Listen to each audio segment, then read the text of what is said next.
Hello guys, and welcome back to the channel. In today's video we thought that we would go over just some Maya 3D modeling, rendering and kind of general use tips and tricks, things that you might not think about when you're first starting out or you're trying to get more into rendering and 3D modeling and so on within Arnold and Maya.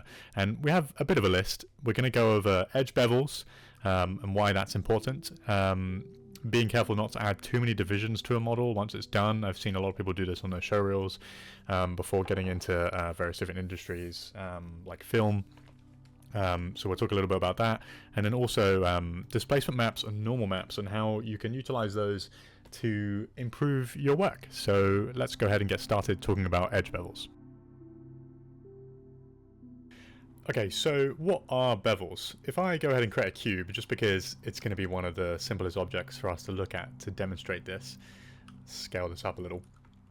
By default, this looks okay, right? We have a 3D object. You know, we could go ahead and render this, apply materials, whatever, and there's one issue with it, and I see a lot of people getting this wrong. And if you're trying to get into sort of visualization and VFX, you are missing something quite crucial and realistic, and that is that the edges on this cube are perfectly hard, okay?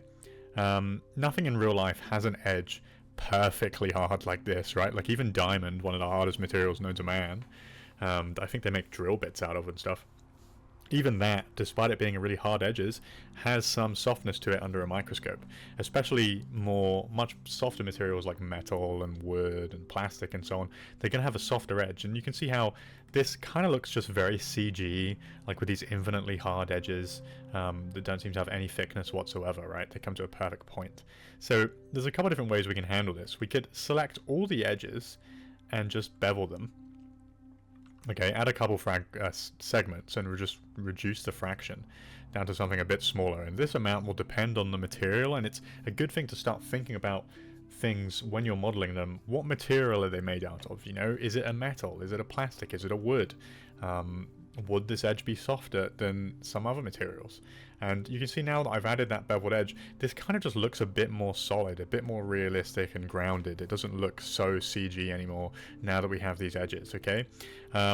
This will also allow us to subdivide this now if I press 3 on the keyboard to preview or just smooth without it deforming. And this is very, very important for when you're modeling something that looks realistic. You need to have holding edges or bevels like this. Alternatively, if you don't want rounded edges like this, you can turn chamfer off, and it will, instead of rounding them preemptively, this is the way I prefer to do it, it's going to have just some holding edges instead. But it's very, very important that you have these bevels, because without them, again, as I said, things tend to just not really look that realistic. And no matter how complex your model is, you're always going to want these kind of bevels. Now, if you're if you're working with something that's quite low poly and isn't going to be seen close up and is really in the background, then maybe you can get away with not having bevels, right? But you just need to be smart about it, think about it. Is this going to be seen up close? Yes, you probably need to add some bevels then. Otherwise things just aren't going to look particularly realistic. So that is tip and subject number 1. Okay, the next tip we're going to talk about is on adding too many subdivisions, and I was certainly guilty of this when I was a student and trying to get into the VFX industry. This doesn't necessarily apply just specifically to VFX, to game as well, or just to 3D art in general. You know, because you're still going to save yourself time if you're on your own machine doing things just as personal work. So it's adding too many divisions. Oftentimes we will need more topology in order to make something work. For example, if we wanted some sharp corners, some sort of object, you know, extruding out of here, and then we wanted to maintain hard corners here, this amount of topology wouldn't be enough, most likely. We'd get artifacts when we come to smoothing. In that case, you would absolutely need to add more mesh, more topology, more edge loops in order to support that without any artifacts. But what I've seen a lot of students do, and people hoping to break into VFX or whatever industry, less so games, just because there's generally more of a focus on having your meshes be optimized and lower poly for real-time engines, right? But for both industries, students having models that are way too high res when they go to show their wireframes, because obviously when you're trying to become a 3D modeler and getting a full-time professional job doing it, showing your wireframes in your showreel is important, and we've talked on that before. But having a good clean wireframe so that whoever's watching your showreel and judging it actually can see what they're looking at. So what I used to do, and what I've seen a lot of people do, is when their modeling is done, before they go to render, they will add a bunch of divisions, and it will end up looking like this. Okay, so when your model's spinning around and it comes to wireframe, let's say we're out from this, you're getting this horrendous big green, you know, black or blue or whatever color your wireframe edges are block. Okay, and it's not really helping anyone, and it's kind of also hiding any crimes that you had with your topology, and it's just entirely unnecessary. Something that happens in industry, in my experience, is when you go to render, well, once it comes to render time, once all the elements have come together within a VFX pipeline, generally things are rendered at render time. You would not give a model to another department. You would not submit that finished model with the subdivisions already baked in twice like this, because it's just going to make it unworkable for other people.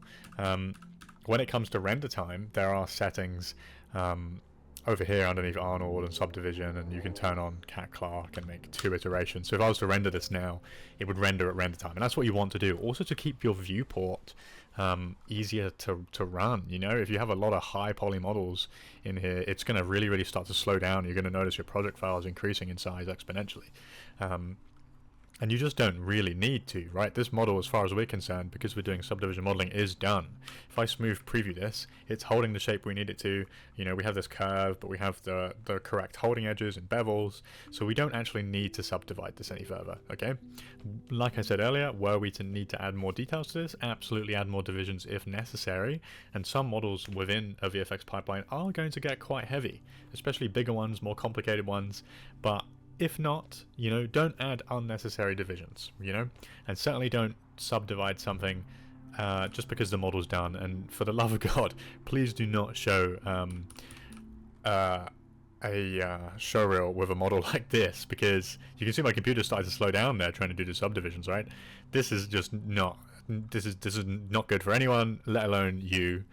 And you trying to work, and especially if you need to make changes after that, it's going to be horrendous. Trust me, I've tried. Don't bother. But yeah, so that's that tip. Let's move on to the next one. Close, like medical visualization type project, right? Generally things like pores, little tiny bumps on skin, maybe tiny little bumps on plastic or some other material, that would typically be bump mapped, right? A displacement map, on the other hand, as you might have guessed from the name, actually displaces the geometry. It moves it, and this will look a little like the roughness map. Typically these maps are going to be, well, they'll pretty much always be black and white. Okay, so with this, if you kind of imagine black being 0 and white being 1, and then the gray being a range between that, right? So like 0.001 and onwards until you get to white or 1. Now, black implies that there is no change to the geometry. White will it will extend the geometry to its greatest extent. So through these maps, they're going to tell the render engine to displace the geometry based on those values. Okay, so they both have different uses, and they can be very good for improving your work, right? So if you were creating, let's say you needed a brick wall or some rock or something like that, instead of going in and sculpting it, while you could do that, and many people still do, and the use cases for these really vary, you could also use displacement maps, right, instead of just normal maps, because they really are quite, they don't really add too much to your render time. They will increase it, but the trade-off, the amount of detail that you get from them, as opposed to just using normal maps, is fantastic. Okay, but it's about knowing when and how to use them. So normal maps for small little details and displacement maps for bigger ones, and you can in fact combine them because there's 2 different inputs. So we'll go ahead and demonstrate that now. So I have a shader here, an AI standard surface. We'll just go ahead and connect up our roughness and our color maps. Okay, so we'll put the color into the color input, roughness into the roughness input. Okay, now if I quickly go ahead and add a light,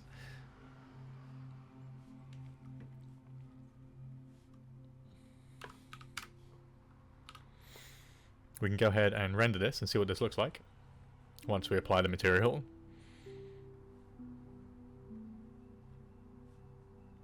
Okay, and you can see that we're getting some color information on there now. Right, but it's not really doing much for us. It's kind of a very bland looking, like it doesn't have any depth to it or anything like that. You know, it just looks like it's being painted with a realistic rock texture. Okay, so if we go ahead and stop that render, and then if I attach a normal map.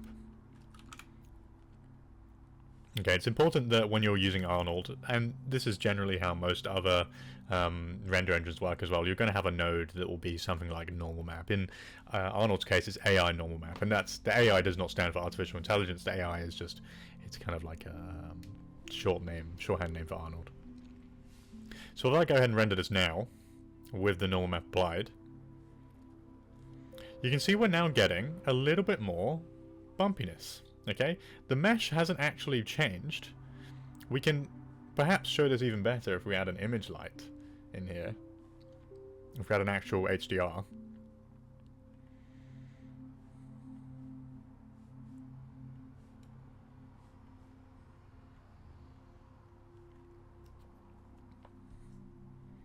Okay, so now we're actually getting some bumpiness, right?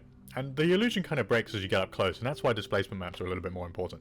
From far away, okay, we're kind of getting the illusion of detail, because the light is being tricked, and so parts which are supposed to be three-dimensional are actually casting shadow, although that illusion breaks as you get up close. So you can see why these will be more useful for little details like tiny little wrinkles or skin pores and things like that. In this case, with us having rock, we're going to use a displacement map. Okay, so with Arnold, we can go ahead and create a displacement shader. We'll delete this guy here because we don't need it, and we'll take the displacement output and put it into displacement shader, okay, of the set. And then we'll take another file node, and we'll input our displacement map into there, and there's a few things we need to change within Arnold, and this will generally be for most renders as well. We're going to change the color space to raw from sRGB. That's general, just standard practice for any texture that isn't going to be used for color. And also alpha is luminance. Okay, we're going to take the out color red and just put that into displacement. Now, generally, displacement requires tweaking because it's not really a one fix wonder for your model, and it's really going to depend on your UVs, the scale of your object, and a whole host of other factors. So you can see with the displacement, it's kind of looking a bit crusty. It's not looking the best. It looks like it's just expanded our cube. Okay, now the reason being is displacement, while it is a texture map, it is changing the geometry. So we do actually need some detail, some extra divisions within our model. You don't have to go crazy, but just a bit. So this is probably not going to cut it. This won't be enough. What I like to do is add a base amount. So let's say something like this. Okay, so this will already be better. This will already start to give us more detail, but there's not that big of a difference. Okay, so what we actually need to do is we need to subdivide this. Now, we could just go ahead and subdivide this a bunch in the viewport, but we don't want to do that like we spoke about earlier. We will instead, and this will depend on your render engine, but for Arnold, we're going to add some subdivisions at render time. Okay, so we're going to add, let's say, something like 5 divisions. Okay, so when we go to render, not right now, this will then be subdivided 5 times, which will then provide a lot more geometry for our displacement map to modify. And that's where the performance hit comes, right? So the render times are obviously going to be a little changed, but we're offloading the subdivision time to render time. And you can see here, I'm rendering in real time, and it's really not having that hard of a time, and you can see it's actually displacing the surface of geometry now. We're getting all this detail. So it looks a bit crusty up close. Okay, and when I mentioned that we have to tweak these things, you can see here on the corners we're getting some funkiness, and that is a little tricky on hard objects like this. Typically you probably wouldn't apply a texture like this to a cube. Okay, we can see now we're getting much higher levels of detail, all from an image. Okay, we didn't have to sculpt any of this in ourselves. And to fix that weirdness around the edges, we can come into the displacement map, open up Arnold, and there's a few things you need to change here. The bounds padding, that will generally, once you render, Arnold will tell you what that needs to be. You can see here, in once I've opened up the script editor, it will tell you that the padding is at least, you know, so much smaller than it needs to be, and then it gives you the recommended amount. Typically I like to round this up to the second decimal place, otherwise it will keep giving you the error. So, you know, we do 0.86 instead of 0.859. Okay. And then the only other setting that is good to change is the scalar 0 value. Now, I'm sure there are people much smarter than me that can explain exactly what that means, but essentially what I know it to do is that when we're rendering with displacement, it essentially reduces the amount the model is kind of extended by... it's hard to explain. Let me actually demonstrate it for you. So if we start rendering, if someone wants to explain it better than I can in the comments, please do let me know. But by default, we're getting this weird, like, puffiness. Okay, if I increase this to 0.2, you can see it's come in a bit more. We're still getting all this nice detail, but it's kind of like the radius that's being, or the area that's being searched for outside of the model to extend this detail to. Okay, and if you have it at 0, it's going to push it too far generally, especially with smaller models. So you need to adjust this to be smaller. You can go too far and you'll start getting really sharp corners and the geometry kind of going in on itself. But around 0.5 seems to be a bit better for us here. Okay, and you can see now, just through texturing, yeah, here you can see what I mean. We're getting a bit of a weird edge, so that means it's coming a bit too far and the edges are kind of going in on themselves. So we'll maybe change this back to 0.4. That still seems to be a bit funky. Oh, that could just be an issue with the UVs, actually. Sometimes that can cause errors. Okay, but you can see it's a bit fiddly, but it takes some tweaking. But all just with a single texture map, we've got all this detail in. So you can see, like, really how powerful normal maps and displacement maps can be. So we have both on here, providing two different things. Normal maps for the small scale detail, and a displacement map to actually displace the geometry and give us the visual elements. And these are definitely worthwhile using within your projects. We use them all the time. And you can get a lot of free ones on sites online as well, and paid ones on like Megascans and Quixel and so on. But yeah, that's been this video. Thank you very much for watching. If you have any questions, please don't hesitate to let us know. If there's anything you would like to see specifically, also please don't hesitate to let us know. And yeah, like and subscribe, and we'll see you next week in the next video.